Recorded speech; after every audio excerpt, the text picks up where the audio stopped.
ॐ अज्ञानतिमिरान्धस्य ज्ञानञ्जनशलाकया चक्षुरुन्मिलितं येन तस्मै श्रीगुरुवे नमः। हरे कृष्ण। आप सभी का स्वागत है। हम पढ़ रहे हैं भगवद गीता अध्याय 1 कुरुक्षेत्र के युद्ध स्थल में सैन्य निरीक्षण। श्लोक संख्या 15। पांचजन्यम ऋषिकेशो देवदत्तम धनंजय पौंड्रम दद्मो महाशंखम भीमकर्मा वृकोदर।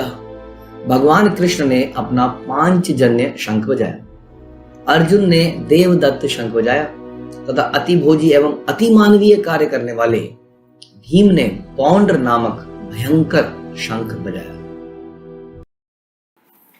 तो भगवद गीता पहला अध्याय हम लोग कर रहे हैं और अगले कुछ श्लोकों में हम लोग शंखनाद के बारे में सुनेंगे, जो कि एक तरह का रिचुअल भी है। शंख का बजाया जाना शुभ, कई बार पूजा से पहले भी शंख बजाया जाता है और जिस तरह से युद्ध से पहले भी शंख बजाया जाता है। हमने सुना कि इस प्रकार शंख बजाने के अलग अलग पर्पस हो सकते हैं। एक शंख बजाना कोल्हापुल या एक ध्वनि पैदा करता है, और वहीं जब अर्जुन ने और भगवान ने अपने शंख बजाए तो उसको हमने दिव्य शंखों की ध्वनि कहा, और वो अलग अलग भावनाएं पैदा करते हैं। हमने डिस्कस किया किस प्रकार संसार की वस्तु सेम है, उसका प्रयोग हम किस प्रकार से करते हैं, उसी प्रकार से उस वस्तु का अलग ही स्वभाव हो जाता है। जैसे हमने चाकू का एग्जाम्पल लिया, तो उसी प्रकार से शंख भी है। शंख को अलग अलग लोग यहाँ अलग अलग प्रकार से इस्तेमाल कर रहे हैं। तो आज हम सुनेंगे किस प्रकार अलग अलग शंख बजाए गए, उनके नाम हम सुनेंगे, कुछ विशेष शंखों के। वैसे तो साधारण सी बात है, लेकिन देखते हैं कि इसमें क्या छुपा है। तो सबसे पहले तो अगर आप सुनेंगे, हमने पढ़ा पांचजन्यम ऋषिकेशो, तो ऋषिकेश ने पांचजन्य शंख बजाया। इसका अनुवाद में प्रभुपाद लिखते हैं कि भगवान कृष्ण ने अपना पांचजन्य शंख बजाया। इसका मतलब ऋषिकेशो जो नाम है वो किसका है? भगवान का नाम है। तो ऋषिकेश भगवान को कहते हैं। जनरली लोग सोचते हैं कि ऋषिकेश का मतलब है किसी ऋषि के केश। ऋषिकेश वास्तव में इसका मतलब होता है इंद्रियों का स्वामी, इंद्रियों का ईश। तो भगवान इंद्रियों के ईश्वर हैं, वो द कंट्रोलर। हम सारे काम जो भी करते हैं कैसे करते हैं? अपनी इंद्रियों के माध्यम से करते हैं, और भगवान इन इंद्रियों के कंट्रोलर हैं। इन इंद्रियों को सेटिस्फाई करने वाले भी हैं, इनके मालिक हैं। यानी कि हमारी इंद्रियों को जो निरंतर फड़फड़ाती रहती हैं इस संसार में हमें जगह जगह भटकाती रहती हैं। छोटी छोटी ये इंद्रियां बहुत सूक्ष्म हैं, लेकिन इनमें ताकत बहुत ज़्यादा है।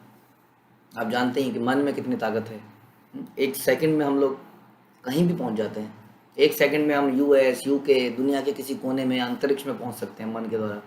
जीभ में इतनी शक्ति है कि वो अपनी शक्ति से हमें खींच के कितनी किलोमीटर दूर किसी रेस्टोरेंट में ले जाती है।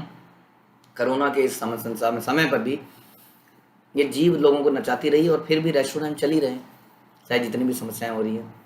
तो एक एक इंद्री में बहुत प्रबल शक्ति है, और हम देखते हैं कि अपने पूरे जीवन में पूरा ताकत लगाने के बाद भी हम इंद्रियों को सेटिस्फाई नहीं कर पाते हैं। ये रोज ही कुछ ना कुछ मांगती रहती है, दिल मांगे मोर, और हम इसको पूर्ति करने में लगे रहते हैं, लेकिन फिर भी ये सेटिस्फाई नहीं हो पाती हैं। तो आखिर ये कैसे सेटिस्फाएंगी? इसलिए भगवान का एक नाम है गोविंद। गोविंद के दो मतलब हैं। गोविंद का मतलब है गायों को आनंद देने वाले, और इंद्रियों को, गो इंद्रियों के लिए भी कहा जाता है, गो इंद्रियों को आनंद देने वाले। तो इस प्रकार ये दोनों शब्द ऋषिकेश और गोविंद ये दर्शाते हैं कि भगवान जो है इंद्रियों के कंट्रोलर भी हैं, यानी कि इंद्रियों के स्वामी भी हैं, और क्या है, इंद्रियों को अल्टीमेट सेटिस्फैक्शन जो हम देने की प्रयास कर रहे हैं। खा के, कुछ अच्छा देख के, कुछ अच्छा घूम के, कुछ अच्छा पहन के, कुछ अच्छा टच करके, कुछ अच्छा सूंघ के, कुछ अच्छा सुन के, ये जो है सेटिस्फाई कब होंगे? जब गोविंद की सेवा करेंगे, ऋषिकेश की सेवा करेंगे। तो भक्ति का एक भक्ति की जो डेफिनेशन है वो भी यही है कि जब हम भगवान की सेवा में, यानी कि ऋषिकेश की सेवा में इंद्रियों को लगाते हैं, जो कि इंद्रियों के स्वामी हैं, जो जिसका स्वामी है उसकी सेवा में अगर वो लगेगा तभी वो सेटिस्फाई रहेगा। जैसे हम एक ऑफिस के अंदर काम करते हैं, यदि ऑफिस में हम अपने बॉस के लिए काम नहीं करेंगे, हाँ, तो कहीं ना कहीं हमारे ऑफिस में रहने में दिक्कत आएगी धीरे धीरे, या बॉस के लिए, कंपनी के लिए। तो जिसका जो हमारा स्वामी होता है जहाँ जहाँ पर, उसके अनुसार यदि हम अपने काम करेंगे तो हम सेटिस्फाई रहेंगे और सारे काम चल पाएंगे। जैसे सड़क में हम चलेंगे तो ट्रैफिक के नियमों का पालन करेंगे तो सब कुछ सही चलेगा। घर में रहेंगे तो हम अभी छोटे हैं, माता पिता के संरक्षण में हैं, तो उनके हिसाब से चलेंगे तो सही रहेगा। तो इस प्रकार से जो हमारे इंद्रियों के अल्टीमेट ओनर हैं, ये समझना पड़ेगा। हम लोगों ने इन सबको तो ओनर बना ही रखा है, ऑफिस में, घर में, लेकिन अल्टीमेट ओनर जो है उसी से उनका नाम पड़ा ऋषिकेश, कि हमारे इंद्रियों के असली स्वामी वही हैं, क्योंकि उन्हीं के, आप जानते हैं, हमें पता ही नहीं है कि हर इंद्रिय की कोई ना कोई देवता होता है जो उसका मेंटेनेंस कर रहा होता है। हमें रोग दे रहा होता है, कभी हमें खुशी दे रहा होता है, हमारे कर्मों के अनुसार। अल्टीमेटली ये सारे देवता भगवान के संरक्षण में चलते हैं, क्योंकि भगवान गीता में कहते हैं कि मया अध्यक्षेण प्रकृति सूयते स चराचरम, कि ये जो प्रकृति है ये मेरी अध्यक्षता में चल रही है। जो आपको लग रहा है इतना बढ़िया सिस्टम जो चल रहा है संसार में, ये अपने आप नहीं चल रहा है। इसको चलाने के लिए कई सारे लोग नियुक्त किए गए हैं, उन सबके कंट्रोलर भगवान है। तो इस प्रकार से ये सारी इंद्रियां अल्टीमेटली भगवान की सेवा के लिए बनाई गई। हमें संसार में क्यों भेजा गया है, ये शरीर क्यों मिला है, ये शरीर के मिलने का कारण यही है ताकि हम इस शरीर को शुद्ध कर पाएँ, फिर से शरीर के माध्यम से हम अपने को शुद्ध कर पाएँ और भगवान के धाम में वापस जा पाएँ। तो इसलिए ये शरीर मिला था, तो इसलिए ये इंद्रियां भी मिली थी। इसका मतलब ये नहीं है हमें खाना नहीं है, पहना नहीं है, हमें ऐसा खाना है जो कृष्ण को संतुष्टि दे, हमें ऐसा पहना है जो कृष्ण को संतुष्टि दे। तो इस प्रकार से हम शुद्ध हो जाते हैं। तो इस तरह से अगर इंद्रियों का प्रयोग करेंगे तो ऋषिकेश की सेवा में अगर इंद्रियां लगेंगी तो इंद्रियां संतोष प्राप्त करेंगी, संतुष्टि प्राप्त करेंगी, आनंद प्राप्त करेंगी, जो अभी हम जगह जगह पे ढूंढ रहे हैं और मिल नहीं रहा है संभव। तो ये मतलब था ऋषिकेश का। तो 5 जन्य नाम का शंख बजाया ऋषिकेश ने। तो ऋषिकेश का मतलब इंद्रियों के स्वामी। तो हमें क्या करना है, इंद्रियों के स्वामी के लिए अपनी इंद्रियों को प्रयोग में लाना है। We have to use our senses for the satisfaction of Krishna. कैसे कर सकते हैं वो आपको धीरे धीरे आगे जाके पता चलेगा।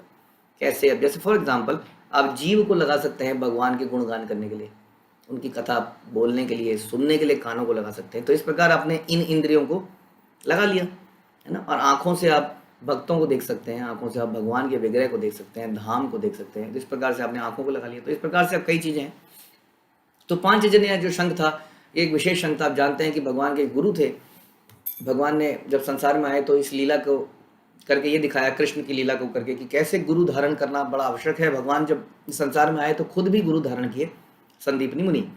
तो संदीपनी मुनि से जब शिक्षा प्राप्त कर ली तो उन्होंने बोला क्या चाहिए आपको, बताइए, हम आपको देने के लिए बहुत उत्सुक हैं। तो उन्होंने बोला मेरा जो है मृत पुत्र है उसको लेके आइए। अब ये काम तो कोई संसार का आदमी कर ही नहीं सकता भगवान के अलावा। तो भगवान ने जब पता लगाया तो अल्टीमेटली पता चला कि जो ये पंचजन्य राम राक्षस है, इसने उनको पकड़ के अपने घर में रख लिया है। और वो घर क्या था, एक शंख था, और उसी शंख का नाम था पांचजन्य, उसके अंदर वो राक्षस रहता था। तो भगवान ने वहाँ उससे युद्ध करके उसको समाप्त किया, अपने गुरु के उस बच्चे को वहाँ से मुक्त करके गुरु को वापस प्रदान किया, और उस शंख को अपने पास रख लिया। उस शंख का नाम पड़ा पांचजन्य। तो वो शंख भगवान ने बजाया, ठीक है। उसके बाद देवदत्तम धनंजय, देवदत्त नाम का शंख किसने बजाया, धनंजय ने। धनंजय कौन है, अर्जुन।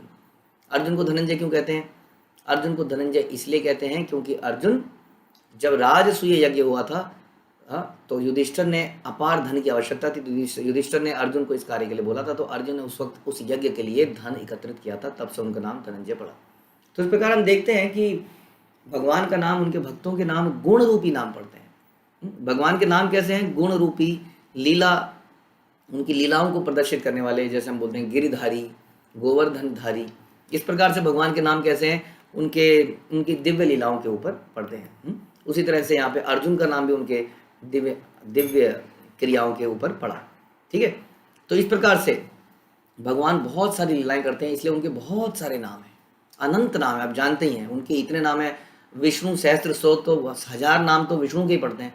भगवान की तो अनजाने कितनी लीलाएं हैं, हर लीला के ऊपर उनका एक नाम पड़ रहा है। माखन चोर आप सुनते हैं, रण छोड़ आप सुनते हैं, न जाने कितने उनके नाम हैं। तो भगवान की जो सेंसेस हैं, इंद्रियों के स्वामी वो हैं। कई बार लोग कहते हैं कि भगवान निर्विशेष हैं, उनकी कोई इंद्रियां नहीं है, वो इंद्रियों के बिना है। लेकिन वास्तव में हम जानते हैं कि भगवान की इंद्रियां भौतिक इंद्रियां नहीं है, हमारे और आपके जैसी।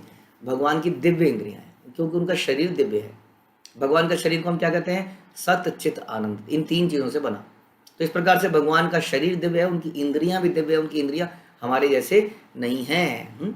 तो इस प्रकार से विशेष उनकी इंद्रियां हैं, विशेष उनका शरीर है, विशेष उनकी लीलाएं हैं। उनके भक्तों का भी यही है, इसलिए उनके भक्तों के भी ऐसे ही नाम पढ़ते रहते हैं। उसके बाद पौंड्रम धद्मो महाशंक भीमकर्मा विक्रोधरा। उसके बाद अति भोजी, एक और नाम यहाँ पे आता है वृकोधर। वृकोदर का मतलब जिसका उदर जो है बहुत बड़ा है। भीम का जो पेट है, बड़ा होने का मतलब वो मोटू तोंदू नहीं है, बड़ा होने का मतलब है कि इतना खाना खाता है कि कई 100 लोग उसको उसकी बराबरी ना कर पाए।